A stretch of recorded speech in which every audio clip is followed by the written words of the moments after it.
warahmatullahi wabarakatuh. Saya Rahmawati SPD, CGP Angkatan 8, Kabupaten Bulukumba. Saya dari UPT SMA Negeri 5 Bulukumba. Kali ini saya akan melakukan percakapan pra-observasi dengan Ibu Suryani, SPD MPD, yang merupakan salah satu guru bahasa Inggris di UPT SMA Negeri 5 Bulukumba. Assalamualaikum Ibu Suryani, apa kabarnya hari ini? Waalaikumsalam, alhamdulillah sehat.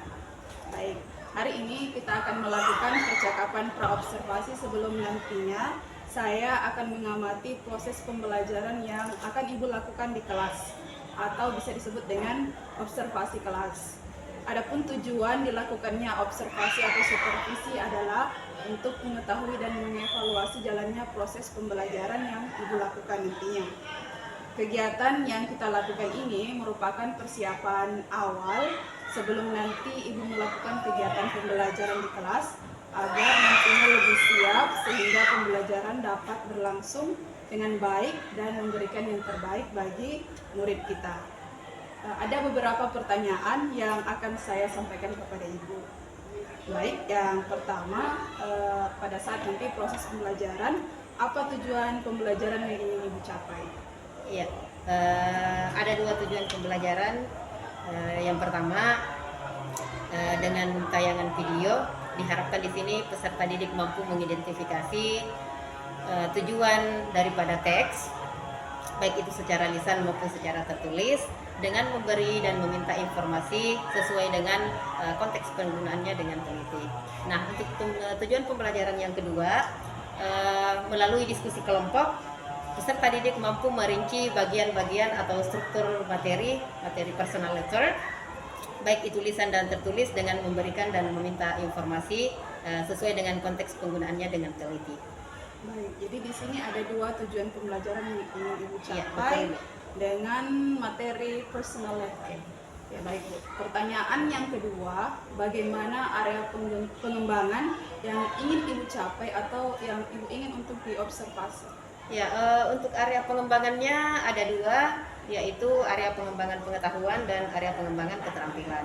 Untuk area pengembangan pengetahuannya, di sini peserta didik akan menguraikan hasil telaah terhadap laporan hasil observasi. Untuk area keterampilan, peserta didik di sini sebentar akan menuliskan struktur daripada penulisan personal letters, dan setelah itu akan mendemonstrasikan di depan teman-teman. Jadi ada dua area pengembangan, yaitu bagian pengetahuan anak, kemudian keterampilannya juga. Pertanyaan yang ketiga, bagaimana rancangan pembelajaran yang akan Ibu terapkan di kelas? Mungkin dari segi modelnya, metode, atau strategi pendekatannya. Ya, untuk strategi yang akan saya gunakan nantinya, yaitu pembelajaran berdiferensiasi berdasarkan kesiapan peserta didik yang diintegrasikan dengan pembelajaran sosial emosional, yang kemudian saya akan melakukan pembagian kelompok sesuai dengan tingkat kemampuan, keterampilan, serta keaktifan peserta didik. Untuk model pembelajaran, saya akan menggunakan model pembelajaran project based learning, dan untuk metodenya saya akan menggunakan metode diskusi, kemudian ada tanya jawab, ada demonstrasi, dan ada penugasan. Jadi ada beberapa metode yang akan Ibu gunakan, yaitu ada diskusi, demonstrasi, tanya jawab, kemudian modelnya yaitu project, dengan mengintegrasikan pembelajaran berdiferensiasi dan sosial emosional. Pertanyaan yang keempat, Ibu, bagaimana dengan media pembelajaran yang akan Ibu gunakan di kelas? Iya, untuk media pembelajarannya saya akan menggunakan laporan hasil observasi, kemudian PowerPoint, video, laptop pastinya, kemudian loudspeaker beserta dengan NKPD. Jadi media pembelajaran banyak di bagian teknologi, ya Bu? Iya, betul. Pertanyaan terakhir, Bu, kapan rencana Ibu akan melakukan kegiatan pembelajaran tersebut, di hari apa, di kelas? Iya, di hari Rabu mendatang, tepatnya tanggal 10 Oktober 2023 di kelas 11.4 pada jam pembelajaran ke-6-7. Baik, jadi nanti saya akan melakukan observasi atau supervisi di kelas untuk mencatat hal-hal apa saja yang terjadi dalam proses pembelajaran yang akan Ibu lakukan. Kemudian setelah proses pembelajaran tersebut, setelah saya melakukan observasi di kelas itu, kita akan melakukan percakapan pasca observasi atau percakapan terakhir yang nantinya akan dihadiri dan didampingi oleh pengajar praktik saya. Kemudian yang paling akhir dari percakapan kita kali ini, Bu. Kira-kira apa yang Ibu dapatkan setelah percakapan hari ini? Iya, setelah percakapan hari ini tentunya saya akan mulai membenahi atau mulai melakukan tahapan persiapan, baik itu dari segi strategi pembelajaran, model pembelajaran, dan yang lebih penting adalah bahan ajar. Karena pentingnya bahan ajar, menyelesaikan LKPD, kemudian memperbaiki PowerPoint, beserta dengan referensi-referensi lain yang terkait dengan materi yang akan saya paparkan di kelas nantinya. Dan yang tanya kalah pentingnya pastinya ya bagaimana supaya kita tetap sehat dan bisa menjalankan tugas dan tanggung jawab kita untuk hari Rabu tersebut. Betul sekali. Jadi yang penting adalah rencana pelaksanaan pembelajarannya mencakup keseluruhan yang ada di sana. Oke, baik Bu, terima kasih atas waktunya hari ini. Sudah bersedia melakukan percakapan praobservasi. Sampai ketemu di kegiatan observasi kelas minggu depan. Oke, baik, demikian percakapan praobservasi hari ini. Wassalamualaikum warahmatullahi wabarakatuh. Good morning. Good morning. How are you today?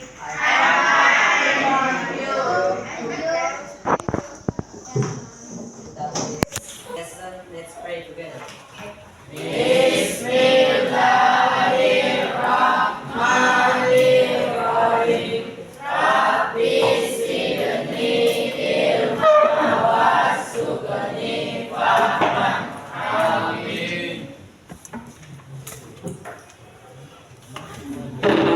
Seperti biasa kalau mem absen ya.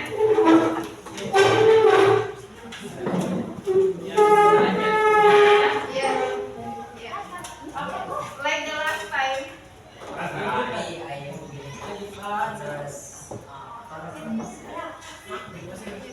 Yes. Ya. Ini Fadil Rahmat. Ya, harus the next about this Adi Muhammad Arya. Adi Nurul Sakinah. Tiara Emilku.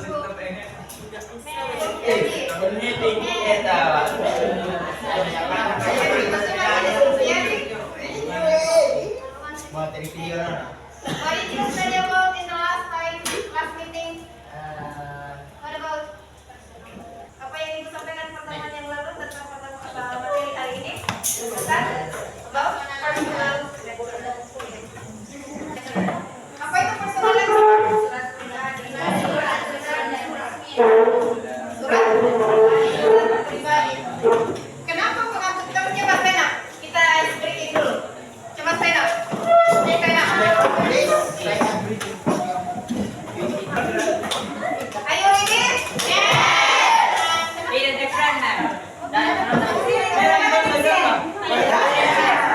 Kalau perempuan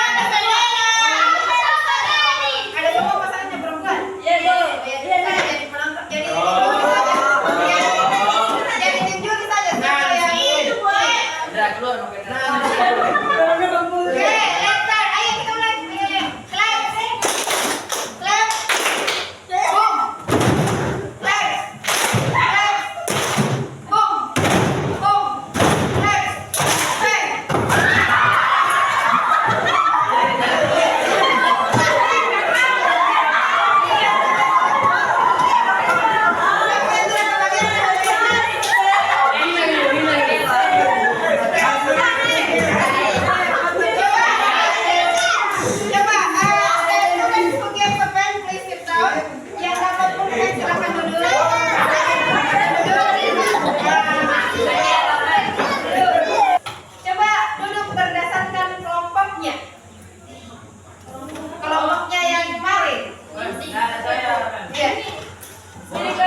Panggil Rehan, Rehan di sini Rehan. Masuk di perhatikan gambar, bisa lihat gambarnya di sana. Bisa lihat? Iya. Tulisannya tidak dilihat. Tapi dari kejauhan nampak itu apa? What is the picture about? Hah? Kalau yang ini apa ini? What is this? Hah? Dari jauh isi surat. Oke, surat selembaran ya. Kalau yang ini? Amplop. Kalau yang ini? Sama dengan yang ini ya? Sama surat. Kalau yang ini? Buku. Oke. Ada album, ada amplop, ada apa saja yang ada di situ? Do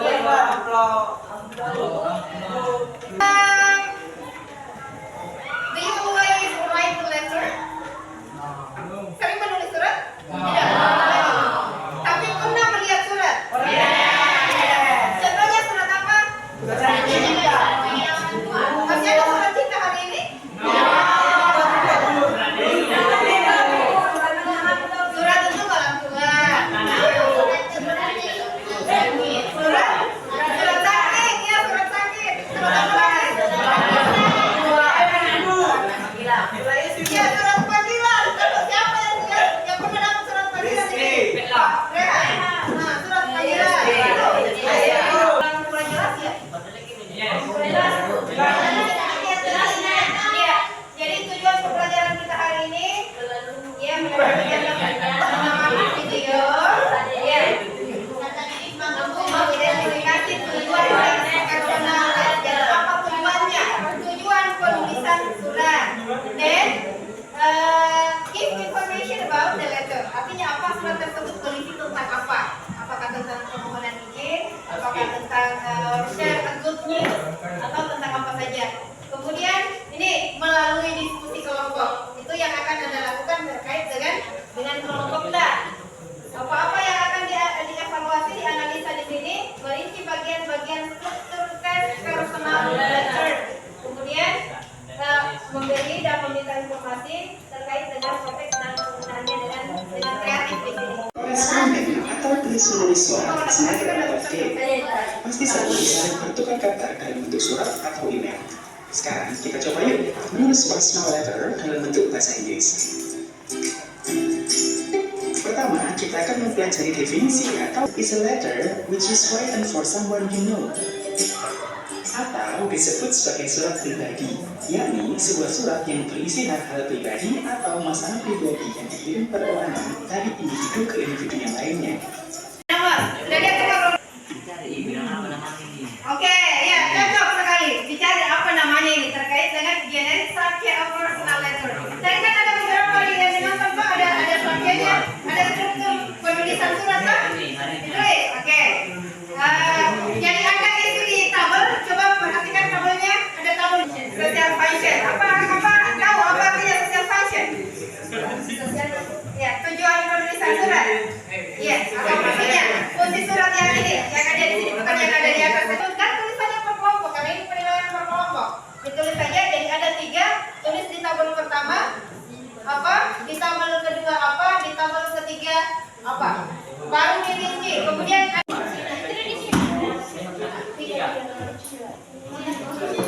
sini.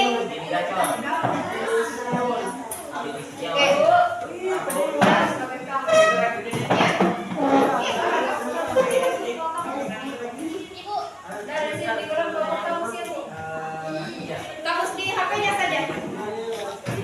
Tapi kamus ya, bukan Google Translate. Kamus. Kenapa?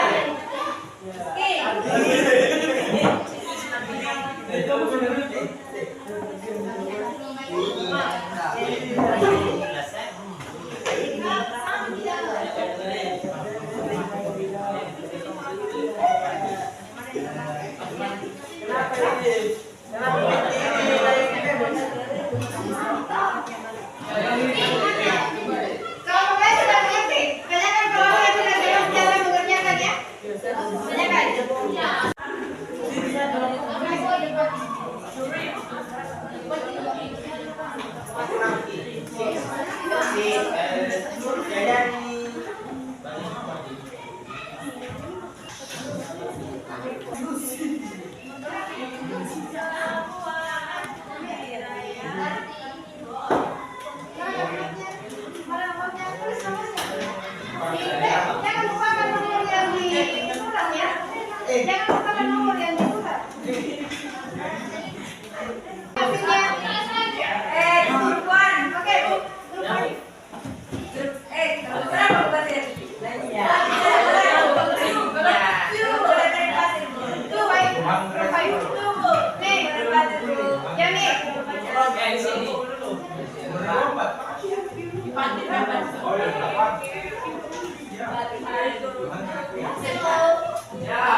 Body terbagi dari 4, body terbagi dari 4, ya.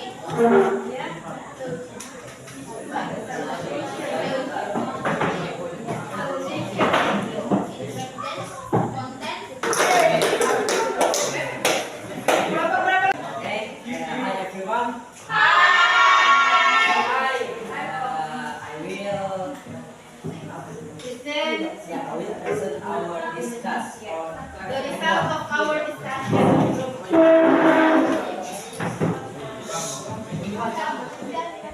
will read the social function. Okay. The letter was made by Nadira. Nadira sent the letter to Paula. She tell Paula. She tell Paula the bad news. Nadira was taken to hospital for 1 week for bad vocabulary and English.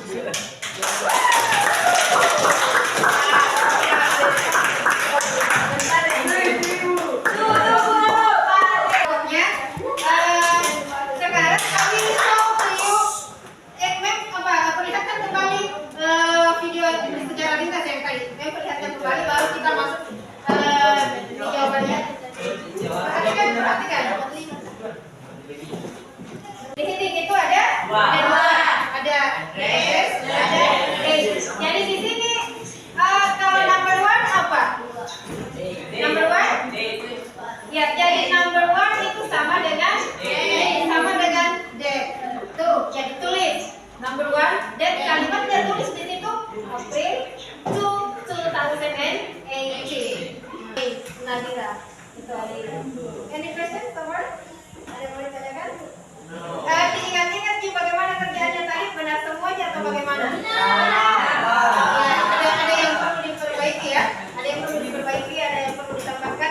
Jadi next time kalau misalnya memang ask you to watching the film in front of you, oh itu nonton Ki, jadi jangan dilakukan hal lain. Ya, yang for today. Apa yang anda dapatkan untuk di pertemuan hari ini? Oke, tahu. Kalau itu artinya sudah standby, sudah ada yang siap di sini. Ada di surat bu.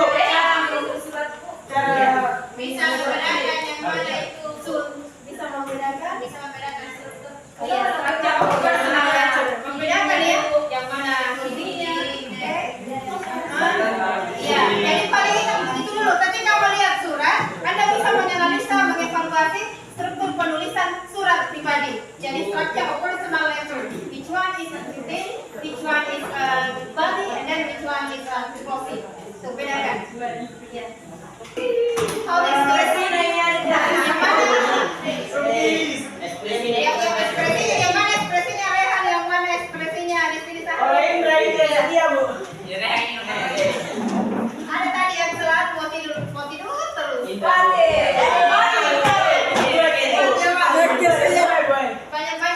Banyak gini ya, banyak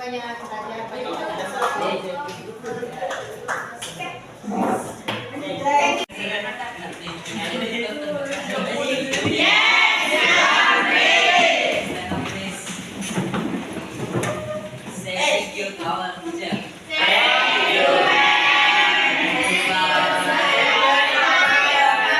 Goodbye and see you next time. Assalamualaikum warahmatullahi wabarakatuh. Berjumpa lagi bersama saya Rahmawati, CGP Angkatan 8 Kabupaten Bulukumba pada kegiatan Pasca Observasi.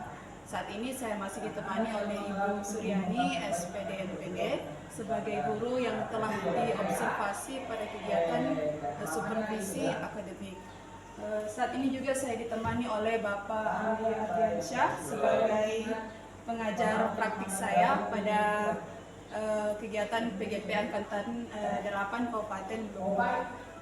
Baik Bu, pada kegiatan pasca observasi ini saya akan memberikan beberapa pertanyaan kepada Ibu terkait dengan observasi kelas yang telah kita lakukan pada pekan sebelumnya.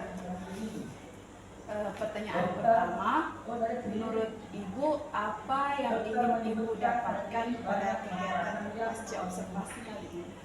Iya, pada kegiatan pasca observasi tentu saja saya ingin mendapatkan evaluasi terkait dengan kegiatan pembelajaran yang sudah saya lakukan sebelumnya pada kegiatan observasi kelas yang lalu. Jadi yang ingin kita capai adalah mengenai evaluasi terkait pelaksanaan yang sudah dilakukan sebelumnya, yaitu observasi kelas. Berikutnya, bagaimana perasaan Ibu terkait dengan proses observasi kelas yang sudah berlangsung? Ya, kalau perasaannya sedikit agak deg-degan, bahkan sampai sekarang juga ada deg-degannya. Namun ya perlahan-lahan ketika melakukan kegiatan pembelajaran di kelas, ketika diobservasi awalnya agak deg-degan sih. Ya, perlahan-lahan berjalan normal seperti biasanya. Dan secara keseluruhan pembelajaran sudah berjalan sebagaimana mestinya sesuai dengan langkah-langkah yang saya rencanakan. Jadi pembelajaran sudah berjalan dengan baik secara keseluruhan ya Bu. Bisa diceritakan kembali Bu mengenai langkah-langkah pembelajaran yang sudah Ibu lakukan di kelas dan area pengembangan apa yang Ibu lakukan di kelas?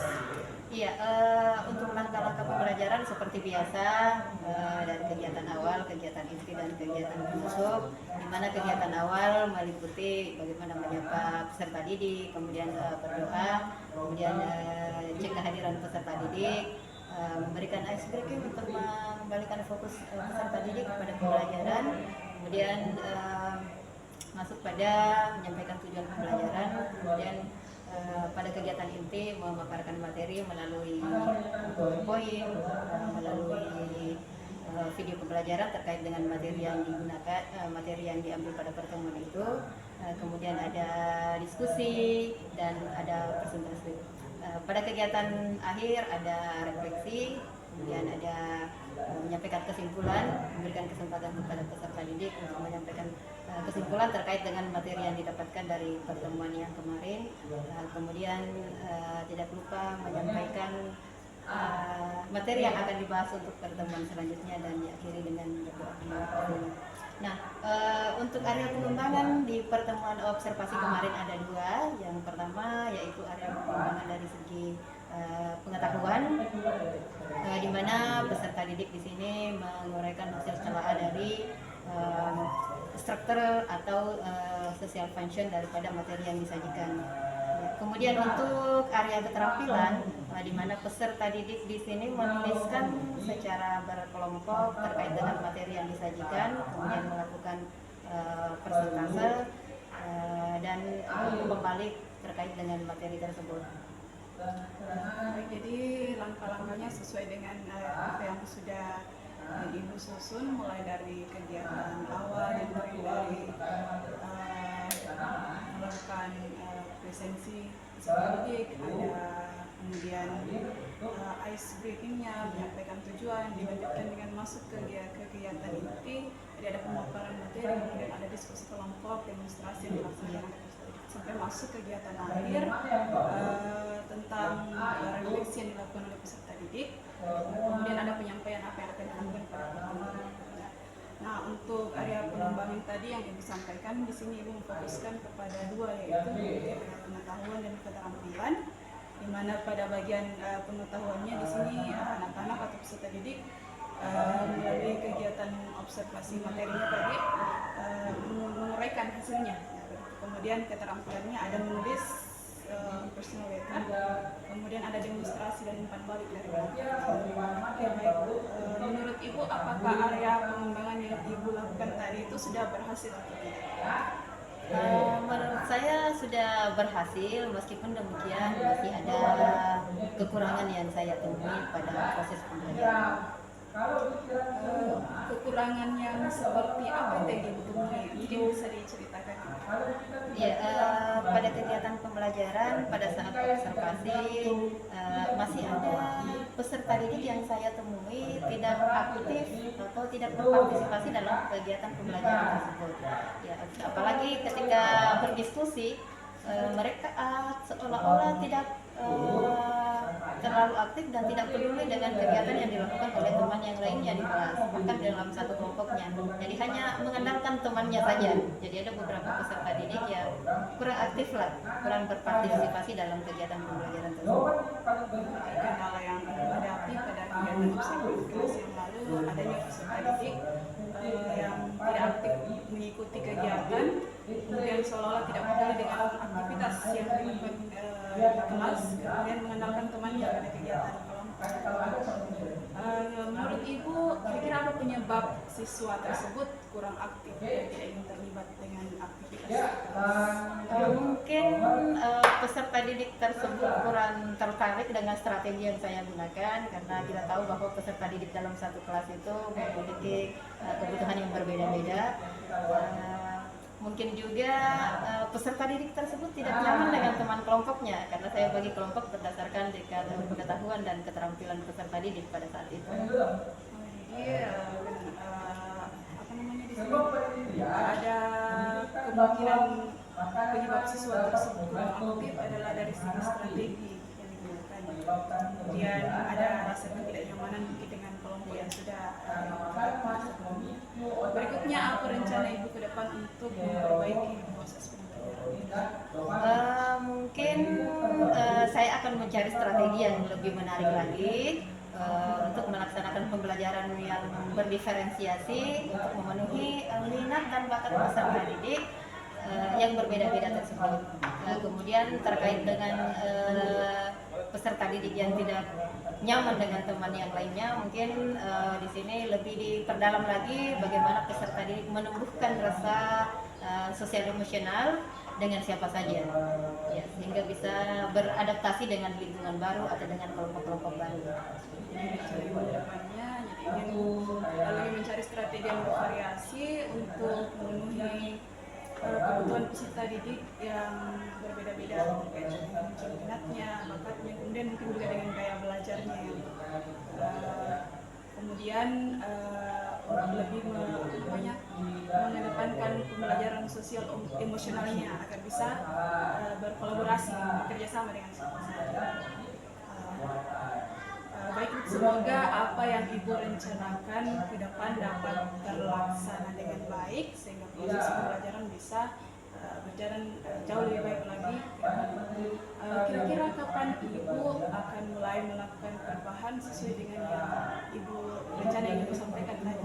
Ya, mungkin pada awal semester mendatang sambil mencari strategi-strategi yang menarik, pembelajaran yang menarik untuk peserta didik, karena kita ketahui sekarang kan sudah berada di awal-awal semester 1, sudah hampir berakhir. Jadi mungkin insya Allah ya semester mendatang.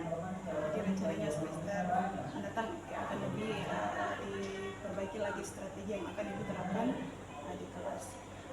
Baik Bu, terakhir dari pembicaraan yang sudah kita lakukan ini, kira-kira apa kesimpulan yang Ibu bisa tarik? Ya,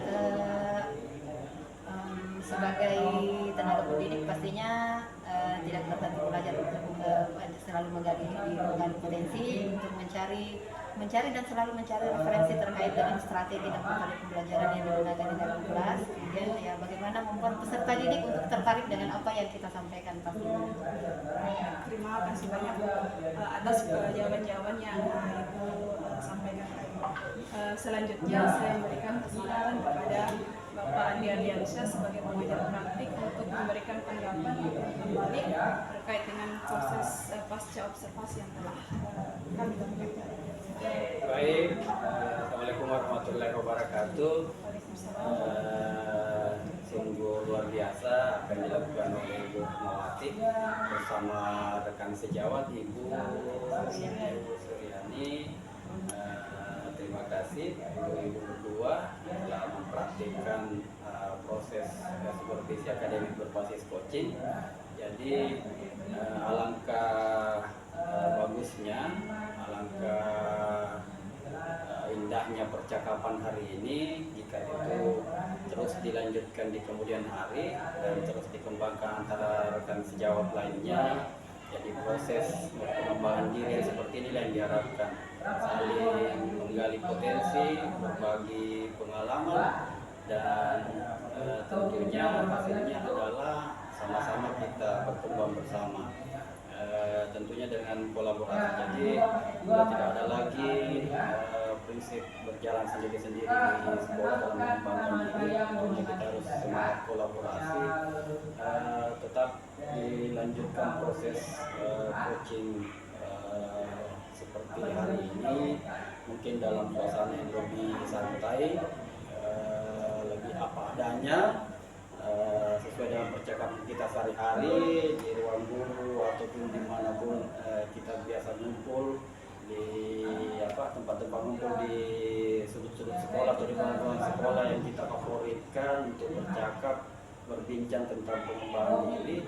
Tentunya dengan prinsip coaching yang kita selalu latih dan terus latih. Terima kasih lagi saya ucapkan kepada ibu dua telah mempraktikkan praktik coaching ini. Semoga video ini juga bisa bermanfaat untuk bapak ibu guru yang menyimak nantinya. Mudah-mudahan bisa bermanfaat untuk pengembangan diri ke depannya. Jadi masih ada tentunya kekurangan dan itu akan kita terus perbaiki. Mungkin itu dari saya. Assalamualaikum warahmatullahi wabarakatuh. Baik Pak, terima kasih atas tanggapan yang diberikan pada kegiatan pasca observasi hari ini. Akhirnya rangkaian kegiatan observasi yang dimulai dari pra-observasi, observasi kelas, dan pasca observasi telah selesai. Saya ucapkan banyak terima kasih kepada Bapak Ali Ardiansyah dan Ibu Suryani. Saya akhiri dengan ucapan wassalamualaikum warahmatullahi wabarakatuh. Waalaikumsalam warahmatullahi wabarakatuh.